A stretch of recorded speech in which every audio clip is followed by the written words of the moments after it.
ওয়াকিয়া শুনে আমাদের কোনো কাজে আসবে না যদি না ইমাম হোসেনের জিন্দেগি থেকে কিছু নিতে পারি। হাসিলুল কালাম কমপ্লিট টপিক একটা সাবজেক্ট থেকে যদি জিন্দেগির মধ্যে কিছু না নিতে পারি, তাহলে কারবালার ঘটনা আমাদেরকে কিছু দিল না আর আমরাও নিতে পারলাম না। যদি ইমাম হোসেনের জিন্দেগিতে শুনে একটা জিনিস অন্তরে লাগিয়ে জীবনে লাগাতে পারি, তাহলে আমরা লাভবান। ইমাম হোসেন জীবনে মিথ্যা বলেননি, ইমাম হোসেন জীবনে হারাম খাননি, ইমাম হোসেন জীবনে বাপ মাকে কষ্ট দেননি, ইমাম হোসেন জীবনে পরের সম্পত্তি মেরে খাননি, ইমাম হোসেন জীবনে বাপ মার প্রতি অবিচার করেননি, ইমাম হোসেন কোনদিন রাসূলুল্লাহর সুন্নতের খেলাফ করেননি। কই আমরা 2-4 ঘন্টা 6 ঘন্টা ওয়াজ শুনে কই আমরা সুন্নতের বাইরে, ইসলাম থেকে দূরে, কোরআন হাদিস শরিয়ত থেকে দূরে। তাই হই হই করে 500 টাকা চাঁদা দিয়ে মহরমে জলসা করে ফেললাম, বিরাট কাজ করেছি, কিচ্ছু কাজ করেননি। যদি কমিটির ছেলেগুলো নামাজি হয়, রোজাদার হয়, সত্যবাদী হয়, বাপ মাকে খেদমত করে, বাপ মাকে ভালোবাসে, পাড়ায় দ্বন্দ্ব বিবাদ থেকে দূরে থাকে, তাহলে জলসা করে কাজ হয়েছে। 500 টাকা চাঁদা দিয়ে কাজ হয়েছে, না হলে কোনো কাজ হয়নি। ভাই রাগ হচ্ছে? যদি এই কাজটা করতে পারি তাহলে কাজ হয়েছে। কমিটি ছেলেরা যারা জলসা করে তারা কোনোদিন মসজিদে মুখ দেখেনি, ও জলসা কি আল্লাহ কবুল করবে না? আপনাদের কথা বলছি না, যুবক ছেলেরা দাঁড়িয়ে পড়লেই হলো। আবার কি বলছেন ভাই? যে কমিটি ছেলেরা জলসা দিয়েছে আজ পর্যন্ত তারা মসজিদের মুখ দেখেনি, আল্লাহ বলে ও জলসা কি করে কবুল হবে? ওরা তো সুদের ব্যবসা, পয়সা নিয়ে এসেছে, তাস খেলে পয়সা ইনকাম করে এনে জলসা দিয়েছে।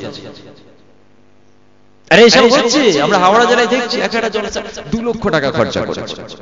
2 লক্ষ টাকা। হুজুর যেখানে বসে চতুর্দিকে যেন ঝর্ণা টর্ণা করে একদম পুকুরের মধ্যে গান হুজুর আছে, আর শ্রোতা সেই 1 মাইল দূরে বসে আছে, যেদিকে তাকাচ্ছে পানি। পুরি সর্বনাই কি ব্যাপার! সে ভেলাই করে হুজুরের চা আসছে, শুধু দিয়ে টানছে। আমি দেখছি কি ওটা আসছে, বেশি ঘুরে ঘুরে তো আমার দিকেই আসছে। ছেলেদের সব সুতো টানছে এই দিক থেকে, আর চায়ের কাপ ওই প্লেটে ভেলাই করে শুলার উপরে ভেসে ভেসে হুজুরের সামনে এসে গেল। বাবা, এই যে দুনিয়াতেই জান্নাত পেয়ে গেল। এই সব অবস্থা, খবর নিয়ে দেখা গেল সব সুদের ব্যবসা, চড়া হারে সুদের ব্যবসা করে। বলেন, ও বাড়ি ফিরেনি, রাস্তা থেকে পেটের যন্ত্রণা শুরু হয়ে গেছে। যা খেয়েছি না, ও রাস্তা থেকেই অ্যাকশন। কথা বোঝা গেছে? এই কাজগুলো হচ্ছে আমাদের কাজ, এইগুলো আমাদের করতে হবে। আর ওয়াহিয়াতি নোংরামি সমাজ থেকে সরাতে হবে। সকলে মিলে এক হয়ে, হাতে হাত মিলিয়ে, কাঁধে কাঁধ মিলিয়ে এর প্রতিবাদ করতে হবে। গ্রুপিং ও দলবাজি করে না, এটা আমার, ওটা ওর, ওটা ওদের, ওটা ওই পাড়া, এটা এ পাড়া, না। যারা এই পাড়া ও পাড়া আমাদের ওদের করতে গেছে, সব ফেঁসে গেছে। আর যারা বলে যে সবটাই আমাদের, তারা সাকসেস লাভবান। ইসলামের ইতিহাস, জঙ্গে বদর, ইসলামের প্রথম যুদ্ধ ইতিহাস খুললে পেয়ে যাবেন। মাত্র 313 জন আল্লাহ পাক চড়িয়ে দিয়েছিলেন মুসলমানদের, কিন্তু 313 জন রাসূলুল্লাহর সাহাবা মুসলমান রাসূলুল্লাহর হাতে হাত দিয়েছিলেন, আল্লাহ তাদের কামিয়াবি করেছিলেন। যদি বলুন সুবহানাল্লাহ। যারা আমার ওদের ওদের তাদের এক গ্রুপিং ক্লাসিফিকেশন করেছে, তারা পিছিয়ে পড়েছে, এগোতে পারে। খালি আমাদের আমাদের, এটা ওদের, এটা ওই পাড়া, এটা এই পাড়া, এটা উত্তর পাড়া, দক্ষিণ পাড়া, পূর্ব পাড়া, পশ্চিম পাড়া, ওটা মসজিদ তলা, ওটা কাজী সাহেব পাড়া, ওটা মৌলানা সাহেব পাড়া, ওটা হুজুর পাড়া, হাজি পাড়া। যারা ভাগ করেছে না, তারা পিছিয়ে গেছে। 313 জন কুফফারে মুশরিক, অন্য ধর্ম বর্ণ, তারা ইতিহাস পড়তে পড়তে দেখছে, এই ইতিহাস তো খতরনাক ইতিহাস। ইসলাম ধর্মের নবী মুহাম্মদ তার দলবল মাত্র 313 জন, কি করে জয় হলো? ইতিহাস বুঝছে তারা, কি করে জয়, এটা কি করে সম্ভব? রাসূলুল্লাহ যে স্টাইলটা, স্ট্যামিনার এর সঙ্গে যুদ্ধ ছকটা সাজিয়েছিলেন, অন্য ধর্ম বর্ণ তারা সেই ছক ফলো করে দেশ পরিচালনা করছে, দেশের নেতারা রাসূলুল্লাহর রাস্তা ফলো করছে তারা। আমরা যদি ওই রকম এক জায়গায় হাত রাখতে পারি, আশপাশ এলাকা কিন্তু আমাদেরকে হিলাতে পারবে না। আর যদি আমরা নিজেরাই মাথা ঠোকাঠুকি করে মারামারি করি না, ও পিছিয়ে পড়তে হবে, সামনে এগোনো যাবে না। ভাইরা আমার, দোস্তরা আমার, মূল বিষয় একটা, ইমাম হুসাইন রাদিয়াল্লাহু তাআলা আনহু জীবনে কোনদিন মিথ্যা বলেননি, হারাম খাননি, বাপ্পাকে কষ্ট দেননি, নিজের বাপ্পার প্রতি অত্যাচার অবিচার করেননি, নিজের জুবানটাকে জীবনে কোনদিন লাগাম ছাড়া করেননি। আল্লাহ রাসূল দুই বাচ্চাকে ডাকলেন, দুই নানাকে ডাকলেন। ইমাম হাসানকে বলছেন, এই হাসান জবাব দাও, যদি কোনো মানুষ তোমার সঙ্গে খারাপ ব্যবহার করে কি করবে? ইমাম হাসান বলে, নানা জান মাফ করে দেব। আবার যদি অন্যায় করে কি করবে? নানা জান মাফ করে দেব। আবার যদি অন্যায় করে কি করবে? নানা জান মাফ করে দেব।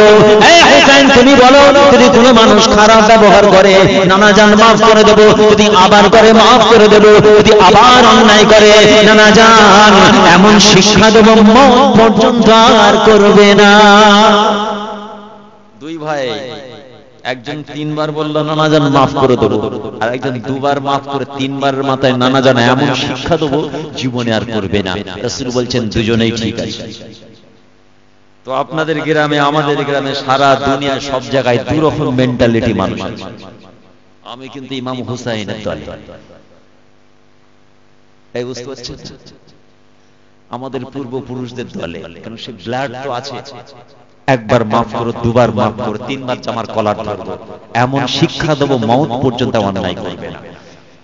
কিন্তু দুবার তাকে দুটো অপশন তার সামনে দেবো, দুটো সুযোগ দেব। আর যারা শুধু মাফ করেই গেছে, মাফ করে গেছে না, সমাজের কিছু মানুষ তাদেরকে বুটের লাথি মেরে সমাজে ঘিষড়ে একদম ভরে দিয়েছে মাটিতে, জীবনে তাদেরকে মাথা তুলতে দেয়। যাদের মধ্যে অন্তরের চেতনা, কামনা, বাসনা সুস্থ, যাদের প্রতিভাকে জাগাতে চায়, সমাজের কিছু নিষ্ঠুর মানসিকতার, খারাপ চিন্তা ভাবনার, নোংরা অ্যাটিটিউডের মানুষ যারা সমাজে আজ আছে, তারা এদেরকে দেখবেন চাপা দিয়ে দমিয়ে মাটিতে ভরে দিতে চায়। এরা মাথা উঁচু করে ইসলামের জন্য, দ্বীনের জন্য, শরিয়তের জন্য কিছু করতে চায়, তবে এদেরকে মাথায় পা দিয়ে ডুবিয়ে দিচ্ছে। শুনেন, ইমাম হুসাইনের মতাদর্শে চলে আসে, ওই সমাজের নোংরা মানুষগুলোকে জব্দ করে দেওয়া যায়।